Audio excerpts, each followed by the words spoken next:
پارہ 3 خلاصہ قرآن قرآن مجید کا پیغام عمل خلاصہ قرآن پارہ 3 پچھلی قوموں نے اللہ کی روشن کتاب کی ناقدری کی اور آپس میں خون خرابہ کیا۔ تم ان کے طریقے سے بچو۔ اللہ نے جو مال دیا ہے اسے بھلائی کے کاموں میں خرچ کرو، اس سے پہلے کہ وہ دن آ جائے جب نہ کوئی خرید و فروخت ہوگی، نہ کوئی سفارش اور نہ کوئی دوستی کام آئے گی۔ یہ بات کبھی مت بھولو کہ تم ہر لمحہ زندہ و جاوید ہستی خدا کی مکمل نگرانی میں ہو۔ اللہ کی مضبوط رسی کو مضبوطی سے تھامے رہو۔ طاغوت یعنی غیر اللہ کے آگے کبھی مت جھکو۔ اللہ پر ایمان لاؤ اور اللہ کو اپنا دوست بناؤ۔ اندھیروں یعنی گناہوں سے دور بھاگو اور اجالے یعنی نیکیوں سے محبت کرو۔ اللہ کی قدرت پر یقین رکھو، وہی مارتا ہے اور وہی جلاتا ہے، اس لیے نہ کبھی شک شبہ میں پڑو اور نہ کبھی مایوسی کو قریب آنے دو۔ اللہ کی راہ میں خرچ کرو، خرچ کر کے احسان نہ جتاؤ اور نہ کسی کے دل کو دکھاؤ۔ تمہارے پاس دینے کے لیے نہ ہو تو دل رکھنے والا ایک جملہ کہہ دو یا معذرت کر لو۔ احسان جتا کر اور دل دکھا کر اپنے انفاق یعنی دی ہوئی چیز یا مال کو برباد مت کرو۔ خرچ کرو اللہ کی خوشی حاصل کرنے کے لیے اور اپنے ساتھیوں کو ثابت قدم رکھنے کے لیے۔ عمدہ اور پاکیزہ مال خرچ کرو۔ صدقے میں ایسی خراب چیز مت دو جسے لینا تم خود پسند نہ کرو۔ شیطان تمہیں تنگ دستی یعنی غریبی سے ڈراتا ہے اور بے حیائی کی راہ سجاتا ہے، اس کے دھوکے میں نہ آؤ۔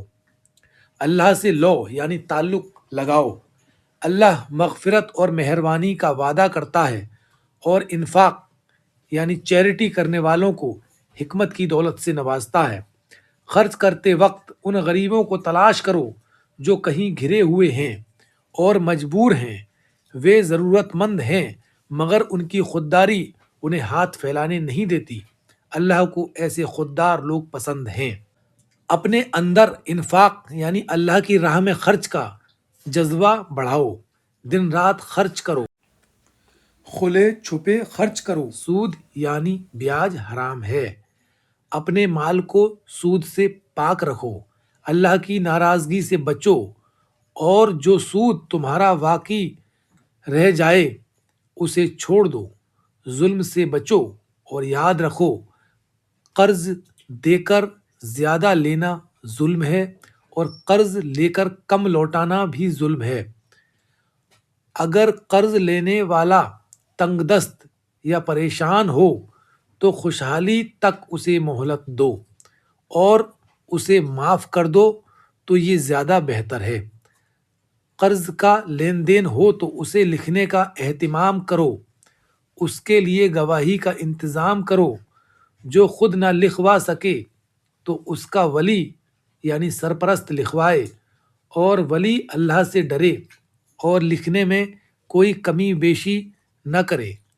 قرض کم ہو یا زیادہ لکھنے میں سستی نہ کرو۔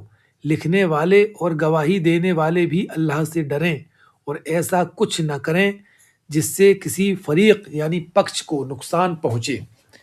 عمل کی پاکیزگی کی فکر کرو اور دل کی صفائی کا خیال رکھو۔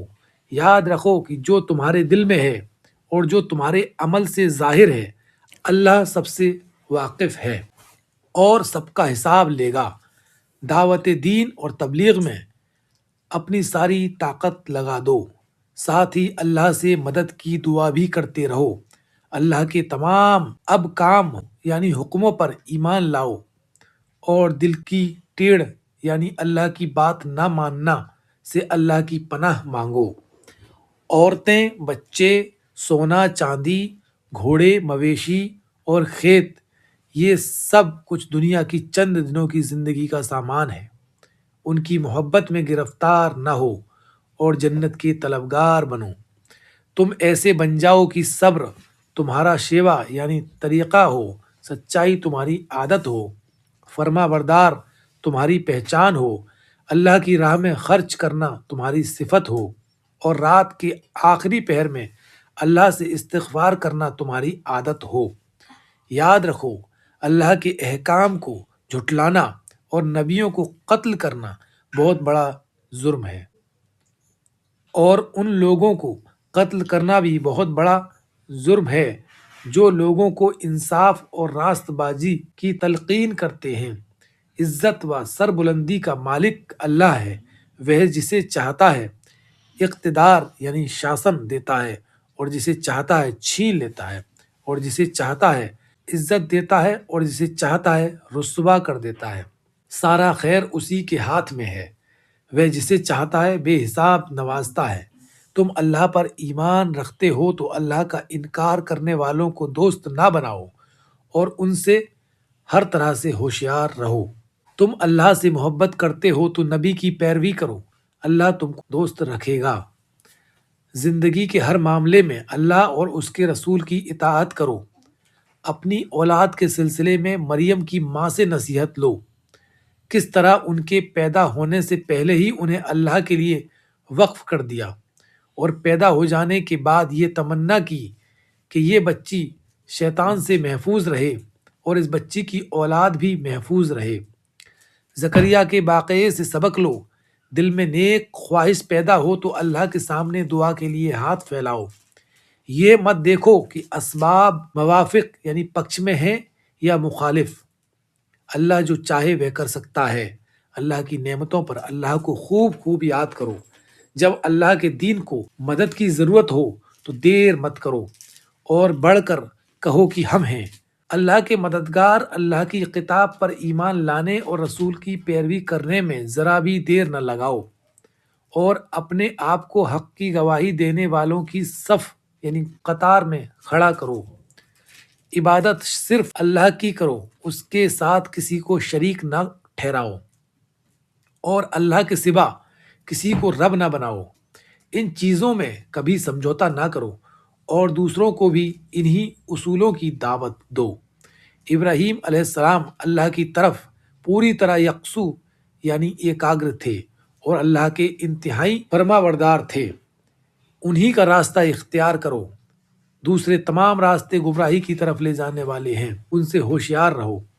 امانت میں خیانت نہ کرو، اپنے عہد یعنی وعدے کو پورا کرو، اللہ کی ناراضگی سے بچو، اللہ کے عہد اور قسموں کا سودا مت کرو، یہ اللہ کے نزدیک نہایت سنگین جرم ہے۔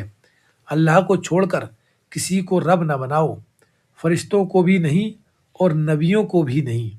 رسول پر سچے دل سے ایمان لاؤ، اور رسول کی مدد کے لیے آگے بڑھو۔